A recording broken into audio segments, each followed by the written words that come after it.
This chapter talks about political parties and interest groups. Political parties play a necessary role in democracy, and the conflict we see would likely be enhanced and less productive in the absence of parties. They mobilize people to participate in the political arena and to vote.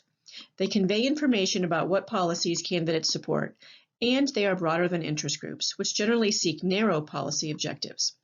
Political parties are capable of mobilizing many more voters to win control of government. The chapter also talks about the influence of interest groups on the political process and how it is often society's elites who have the resources to influence the process. I challenge you to think critically about this assertion, though, as we see how social media is changing this dynamic between political parties and interest groups. Frequently, policy ideas that get the most attention come from the loudest voice. Throughout this chapter, I want you to think about a few things. How does a two-party dominated system affect our policy solutions?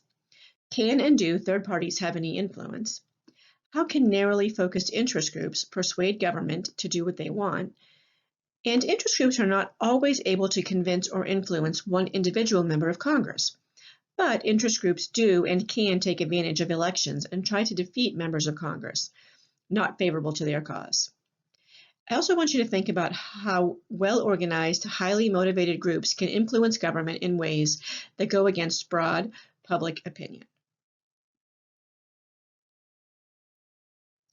Like I said, political parties play a necessary role in democracy, and the conflict we see would likely be enhanced and less productive in the absence of parties. They mobilize people to participate in the political arena and to vote. Political parties also convey information about what policies candidates support, and they are broader than interest groups, which generally seek narrow policy objectives. Political parties are capable of mobilizing many more voters to win control of government. In many ways, the party conflict we see is a symptom of the larger system of government, separation of powers, competitive elections, and not the parties themselves. Americans frequently claim to dislike partisanship, but parties play an important role in politics and government. For example, political parties help to organize Congress. The Speaker of the House and the Minority Leader use parties to organize their actions. Political parties are organized groups that attempt to influence the government by electing their members to government offices. Don't forget that the founders did not envision the rise of political parties. They actually called them factions, and there is no mention of them in the Constitution. And George Washington was elected as our first president without association with a political party. However, parties quickly became a core feature of the American political system. There are two primary ways parties come to exist. The first is called internal mobilization, and it's more organic. This is when people who are already involved in government splinter off from an existing party or coalesce to form a new party. The second, known as external mobilization, occurs when new ideas and organization are introduced from people outside the existing parties or political structure. This is how the Republican Party was formed during the 1850s in opposition to slavery.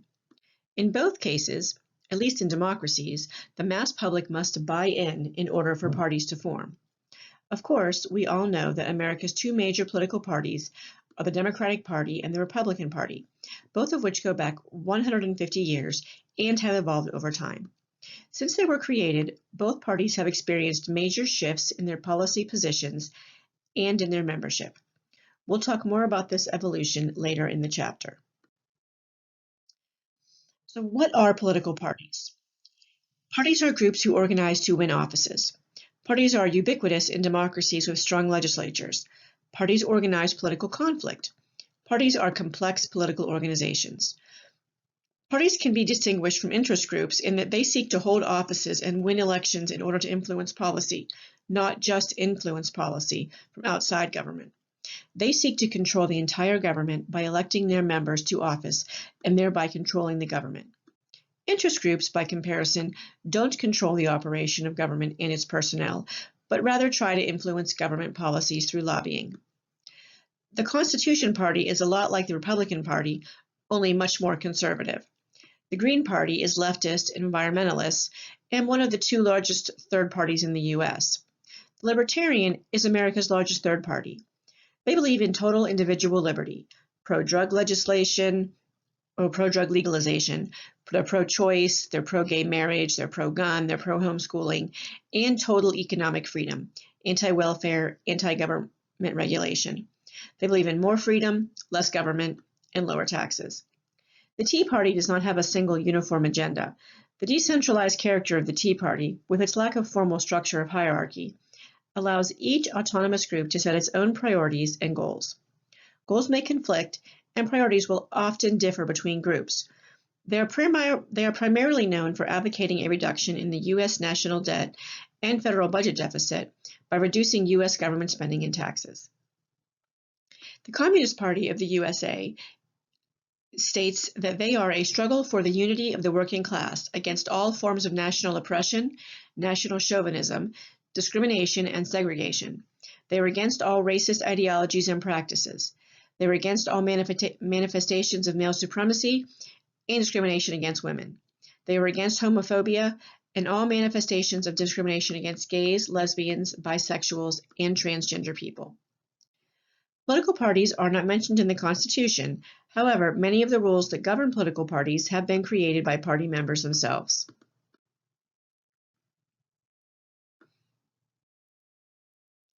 Political parties play an important role in elections and in our democracy. Party leaders attempt to recruit candidates. An ideal candidate needs strong leadership and the ability to raise money to mount a campaign. However, candidate recruitment is difficult in an incumbent era. An incumbent is a candidate running for re-election to a position he or she already holds. Parties also nominate candidates to run for office. The party nomination process varies from state to state. Nomination is the process by which a party selects a candidate to run for elective office. It is customary for candidates to have to get signatures from registered voters to get on the ballot. Most states rely on the primary election process to choose their candidates. In a primary election, multiple candidates from the same party compete to be the party nominee. Party leaders and donors often have considerable influence over the nomination process. In the general election, which follows the primary election, parties try to mobilize their voters. Mobilization involves voter registration. Parties often work with nonprofits and other groups to help register people to vote. Parties must also convince voters to show up at the polls. Efforts by parties at voter mobilization efforts are now a science. There are extensive databases of voters that are used for micro-targeting. In most democracies, parties run the national government. Power in Congress is organized along party lines. Legislation coalitions are often not stable in the absence of parties. It's important to remember that party members share some general policy views, and the party helps to organize the elected officials. Parties help to create binding coalitions that enact legislation without policy cycles. This works because parties are typically composed of members who share some general policy views on major issues of the day. You may also be familiar with the term party in government. Now, this refers to members of the party who have been elected to serve in government, like the president, senators, members of Congress, or governors. They organize government and translate the wishes of the electorate into public policies. Basically, parties organize government action. Government institutions such as Congress and the presidency are controlled by parties. Parties enable individuals within government to make collective decisions more effectively.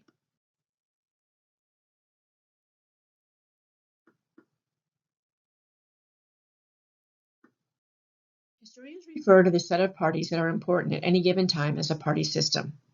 The United States has not always had the same two dominant parties. Party systems can change even if the same two parties dominate. This occurs when divisions and coalitions of parties change.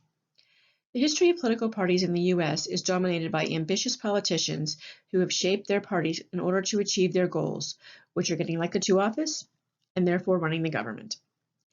There have been 6 distinctive party systems in U.S. history. The first party system emerged in the 1790s and pitted the Federalists, who favored a strong national government, against the Jeffersonian Republicans, or the Anti-Federalists, who favored a weak national government and strong states. The Federalists represented New England merchants, supported protective tariffs, and supported the creation of a national bank. The Jeffersonian Republicans, or the Anti-Federalists, represented the Southern farmers. They supported free trade and had a close relationship with France. The second party system emerged during the 1830s. During the 1830s, the groups opposing Andrew Jackson united to form a new political force, the Whig Party, which gave rise to the Second American Party system. Both the Democrats and the Whigs sought to enlarge the membership by expanding the right to vote. They increased the number of eligible voters by eliminating property restrictions and other barriers to voting. The Democrats had strong support from the South and the West and favored free trade. They were against tariffs. The Whigs were strong in the Northeast and among the merchants. They were united most by their opposition to Democrats rather than on policy. They emphasized the candidates' personal qualities. During the late 1840s and early 1850s, conflicts over slavery produced sharp divisions within both the Whig and Democratic parties. The Whig Party all but disappeared, with many of their members and anti-slavery Democrats joining the new Republican Party, which pledged to ban slavery from the Western territories. The third party system emerged during the Civil War. President Abraham Lincoln was the first Republican president, and during the Civil War, he relied heavily on Republican governors and state legislatures to support the war effort. Republicans led Reconstruction efforts in the South after the Civil War. They sought to grant the right to vote to the newly freed slaves. The Democrats remained competitive even with the secession of the South. After Reconstruction, they were the party of the South. Democrats also had support from immigrants and the working class in the northern part of the country. From the end of the Civil War to the 1890s, the Republican Party remained the party of the North, with strong business and middle class support, while the Democrats were the party of the South. The fourth party system emerged during the 1890s. Profound and rapid social and economic changes led to the emergence of a variety of protest parties during this time. One successful party was the Populist Party. It merged with the Democratic Party in 1896.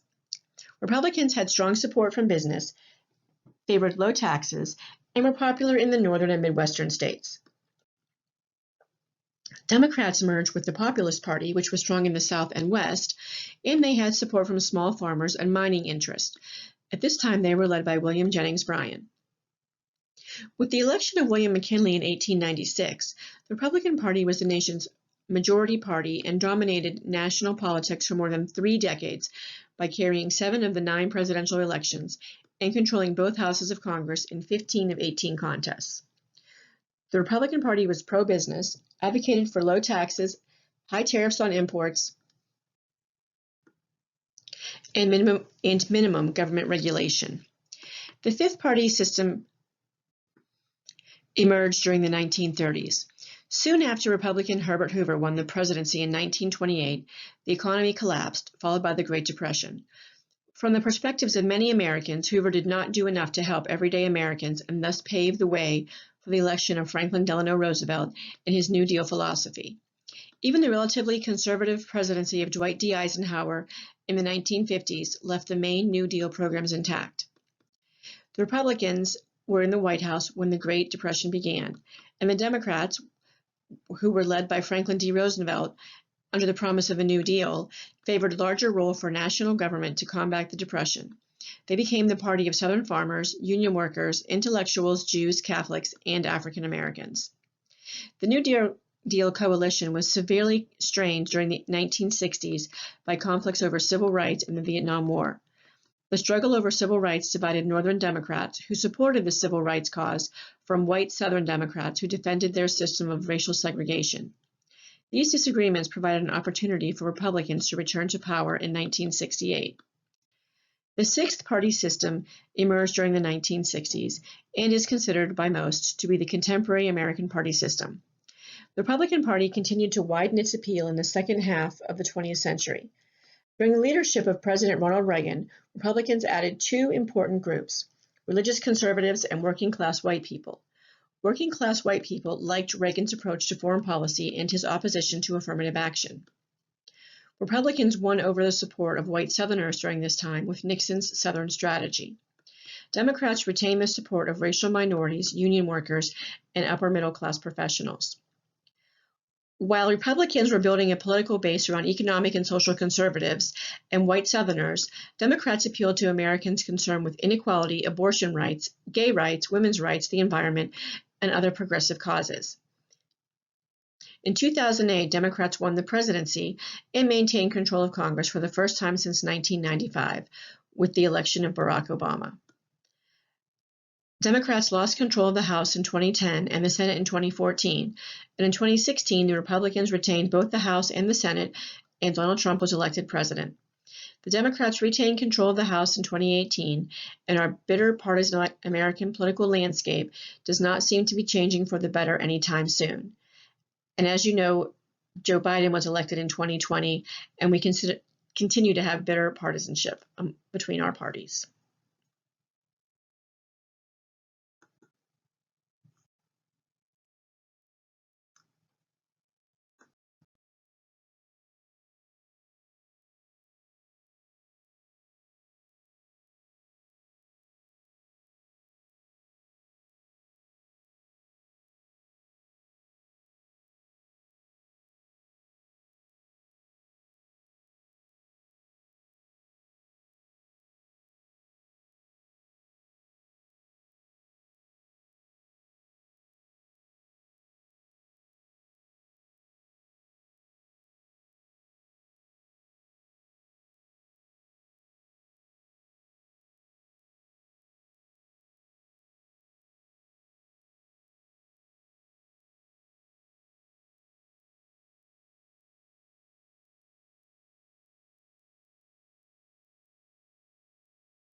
Third parties play an important role as they represent social and economic interests not voiced by the two major parties. They exist mainly as a protest movement against the major parties. They have potential influence by pushing the two parties to address their issues if they are taken seriously by the voters and the media. Third-party candidate Ralph Nader won 3% of the popular vote in 2000, enough to swing the election to George W. Bush. Keep in mind that Democrats and Republicans make the election rules. It makes sense that the two parties pass laws making it difficult for their power to be challenged by third parties. Theoretically, third parties can draw votes from the two parties, but it is often people who are not excited about the two parties who support a third party. It is really not possible to know whether third-party voters would have voted for one of the other two candidates if the third party had not been on the ballot, as many party leaders like to lament. U.S. election rules contribute to a two-party system. Some proponents of election reform argue for proportional representation. In a proportional representation system, seats in government are allocated based on the percentage of the vote received by the political party. State ballot access laws are also a major impediment to third parties. They impose barriers such as registration fees or petition and signature requirements. It behooves the two major parties to try and keep the third party off the ballot, and their presence affects the two major party candidates, their message, and their voter mobilization efforts. Party identification refers to an individual voter's psychological attachments to one party or another. So what do the parties stand for? There's a party ideology. Those are broad sets of ideas about politics that help to organize our views of the political world. Party membership. Party activists work for the party all year long. Membership in a party surges during presidential election years when people get excited about the election. There are policy differences between the parties. There will be a party platform, which is a list of policy positions that each party endorses. The key feature is that parties should offer voters a choice between different visions of how government should operate. Offering voters a choice is the primary means through which parties make representative democracy work. Very often, the differences between our two major parties are rather narrow. The party platform is the national party's campaign promises.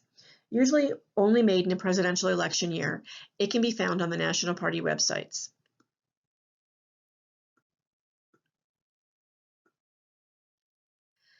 This slide talks a little bit about what Democrats believe in. Democrats have a long association with unions, and they're typically pro-choice. Democrats believe there are many definitions of what makes up a family. They believe in expanding government and humanitarian sectors, increasing entitlement programs, which results in a need for more taxes. And they also want more progressive taxes for the wealthy, so the rich pay more, and they want to redistribute this wealth among poorer people. Democrats are interested in increasing minimum wage and increasing government regulation and federal control of economic activity. Democrats believe the opinions of the United Nations should influence our decisions. Democrats are usually considered to be politically correct. And as you can see from the slide, they are the champions of working families. They believe in equal opportunities, justice for all Americans. They believe that wealth and privilege are not an entitlement to rule, and they have typically a more liberal ideology. You can find more out at www.democrats.org. Now, Republicans are typically seen as being business owners and farmers. They're usually pro-life, although there are many moderate Republicans who don't agree with this, and they are fiscally conservative, but they're more liberal. That would be a moderate, fiscally conservative, but socially more liberal. Republicans believe in smaller government. They believe in the traditional family. They believe in school choice. They believe that free enterprise is the most effective way to achieve economic progress. So they believe in free trade and capitalism. Republicans are against high taxes, against runaway government spending, and against overregulation of business and farming. Republicans believe the individual must take personal responsibility for his or her own actions. They believe in property rights, a strong national defense. They believe in the Second Amendment, and they believe that things should be politically fair. Republicans also believe in common sense healthcare reforms, energy independence, that a judge's role is to interpret the law. They believe in a quality education for everyone, and they have more of a conservative ideology. You can find more information about Republicans at www.gop.com. This table kind of compares Republicans to Democrats and talks about a couple other things about each party. So other democratic beliefs can include, federal control of economic activity, and other Republican beliefs are that we should have, more property rights, and, the Second Amendment is absolute for most Republicans, things like that. But I put this up there so you have more of a comparison. So let's talk about interest groups and their influence on political parties and the political process. So while traveling in America in the early 1830s, Alexis de Tocqueville noted the tendency of Americans to join forces with their friends, neighbors, and colleagues for economic, religious, and social reasons. He thought this was a bit peculiar, but Americans are among the top joiners in the world. We join sororities, fraternities, church groups, environmental action groups, neighborhood associations, service clubs, and athletic teams. James Madison, one of the founders, was concerned about political associations, which he called factions. He thought these groups would weaken the republic. Yet, he also believed that interest groups thrive because of liberty, the freedom that all Americans have to organize and express their views. According to Madison, a good government encourages multitudes of interests so that no single interest can ever dominate the others. The basic interest is that many competing interests will regulate one another, producing a kind of balance.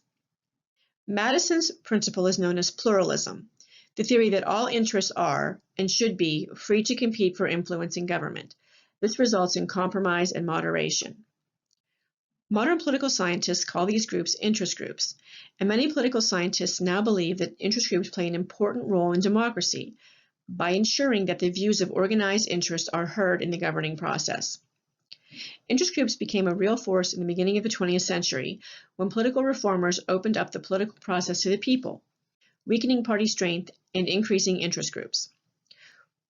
Remember from earlier in the class, in 1974, the Federal Election Campaign Act was passed in an effort to curb campaign finance abuses, which led to regulation on how much money a group can contribute and the establishment of PACs that must be registered. PACs have to report contributions, and recipients must also report. Not all interest groups have a PAC, and not all PACs belong to an interest group.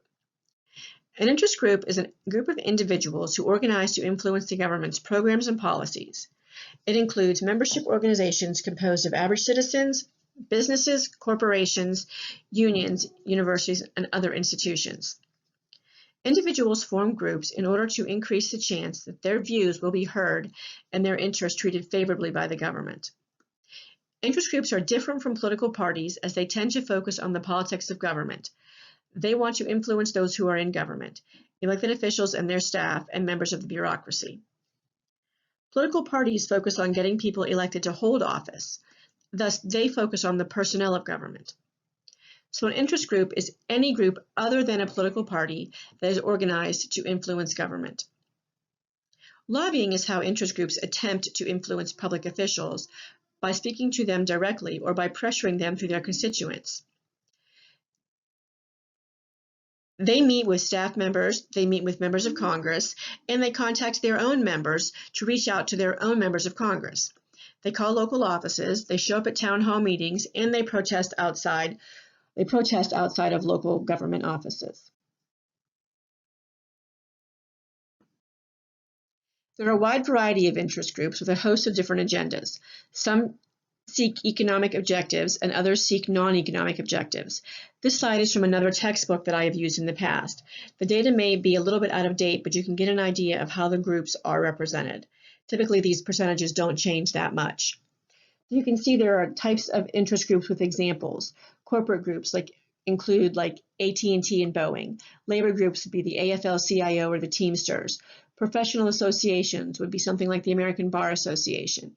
Citizen or public interest groups, an example is Common Cause. Ideological groups, that would be something like the Christian Coalition.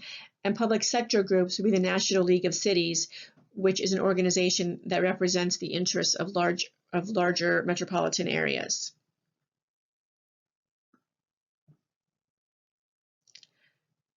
So based on this figure, do you think certain interests might be underrepresented in American politics?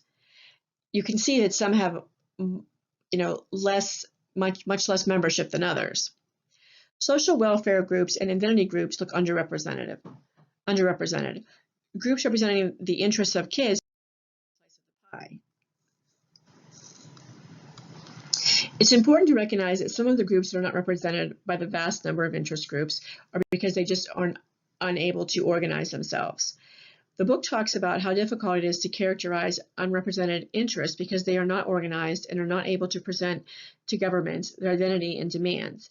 These groups are often referred to as potential interest groups because they have the opportunity to organize at any time. But the fact remains that many interests who would benefit from the attention of elected officials never organize due to a lack of resources.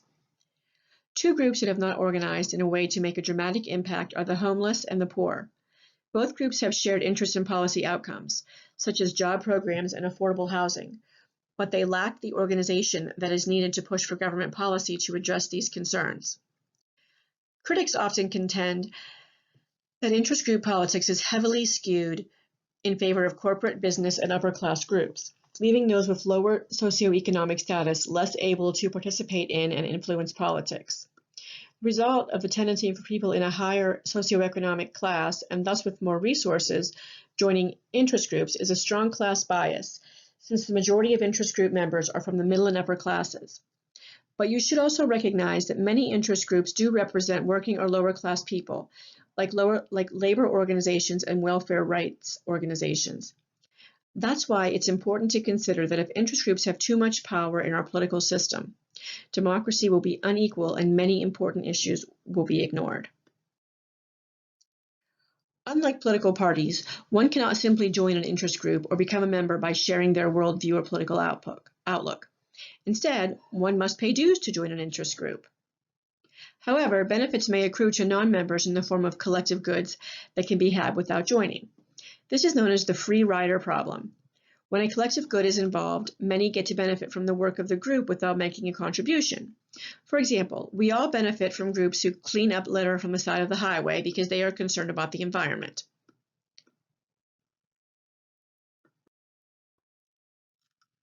So how do groups overcome the free rider problem? There are many reasons why people join groups. Some groups provide selected benefits, which are available only to members, such as reduced rates on insurance, a special newsletter, extra hours at the zoo, or special events at the museum.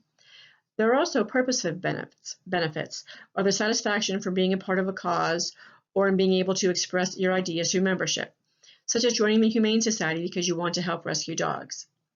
Some people have no choice, such as in a closed union shop where workers must join the union.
There are currently 34,000 registered lobbyists.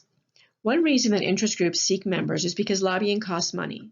Another reason is that there is power in numbers. Money and membership numbers are key resources in the lobbying process, as is information. Lobbyists rely on access to public officials to pursue their objectives. Larger groups depend on the media to publicize their aims and objectives.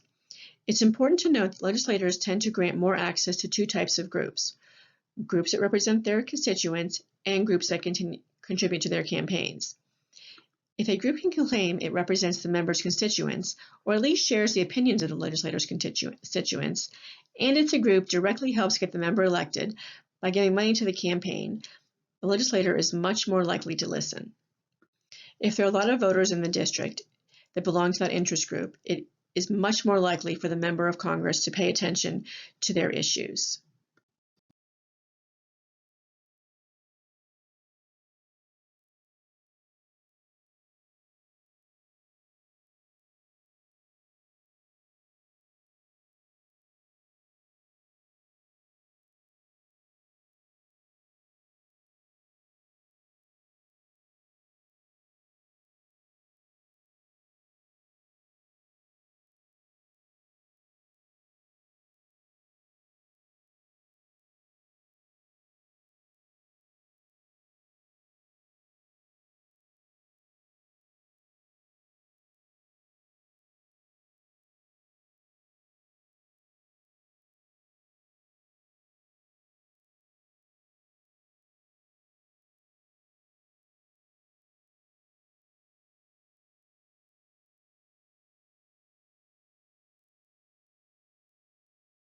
Outside strategies for lobbying involve indirect efforts to get officials to respond to their wishes by mobilizing support from their members.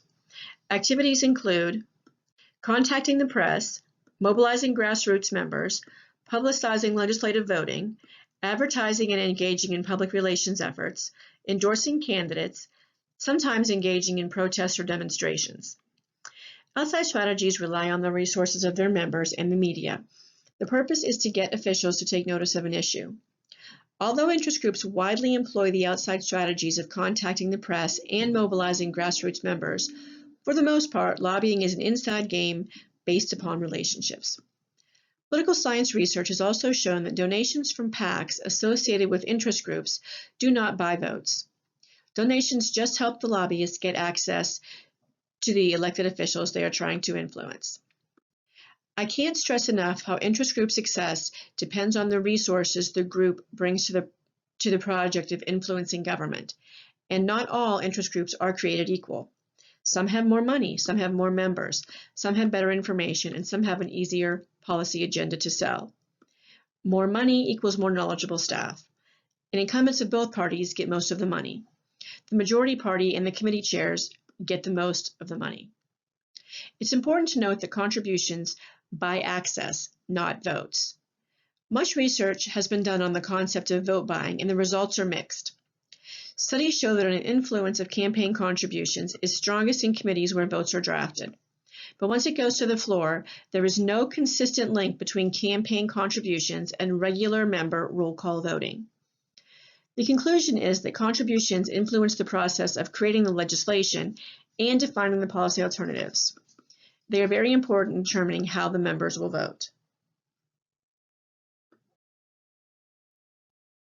Good lobbyists are aware of the resources they have and implement a strategy to turn those resources into favorable outcomes. A successful lobbyist does a lot of homework on their member, on their district, and on the issues that are interesting to them. There are 5 commandments for effective lobbying. Tell the truth. Always tell the truth. Never promise more than you can deliver. Number 3, listen and understand where the legislator is coming from. Number 4, work with the staff to establish a relationship.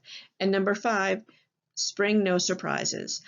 That means don't surprise the legislator with being inundated with phone calls on something that you didn't bring to their attention first. Not all lobbying is a zero-sum game, and much lobbying is cooperative. Like-minded officials in Congress and the bureaucracy encourage cooperation with interest groups. The term iron triangle describes the exchange of mutual self-interest among interest groups. Congress, and bureaucrats in the executive branch. Enduring relationships are based upon mutual gratification of the needs of the three sides. That's what describes an iron triangle. So because each member of the iron triangle benefits, there's no incentive for them to undermine the relationship. Iron triangles are also known as subgovernments and they're called iron because they are very strong relationships where everyone is benefiting in some way. There is typically no incentive to leave. An iron triangle relationship may explain how interest groups can inject themselves into the policymaking process. They may be facilitated by what is known as the revolving door, which describes the close relationships between interest groups and government officials, which make it possible for lobbyists to become government officials charged with regulating the organizations they once worked for, or for government officials to become lobbyists. When government officials become lobbyists, they tend to influence friends in their former agencies. This picture shows an iron triangle in the defense sector. Defense contractors are powerful actors in shaping defense policy and act in concert with defense committees and subcommittees in Congress and the executive agencies concerned with defense.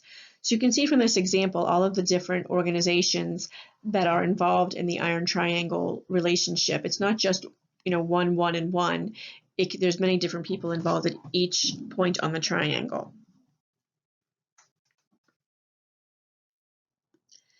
Iron triangles in some instances have given way to broadly defined issue networks, which are less permanent and more flexible than the iron triangle.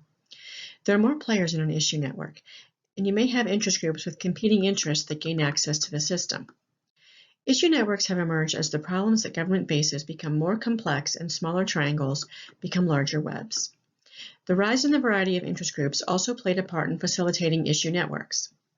Issue networks may also arise temporarily to address a particular policy issue and then disband when they achieve their objectives, and members may come and go as their objectives change. Greater diversity among interest groups is increased by the large number of more fluid issue networks. Political scientist E. Schattschneider, one of my favorites, argued that interest groups simply do not represent most people. He said that the number of groups is exceedingly small and is tilted toward the interests of wealthy individuals, which means that representation of interest groups is not broad-based and is very narrow. Issue networks do, however, bring more competition into the process. Political action committees, or a PAC, are formed by nonprofits, corporations, and unions because they cannot directly contribute to federal campaigns.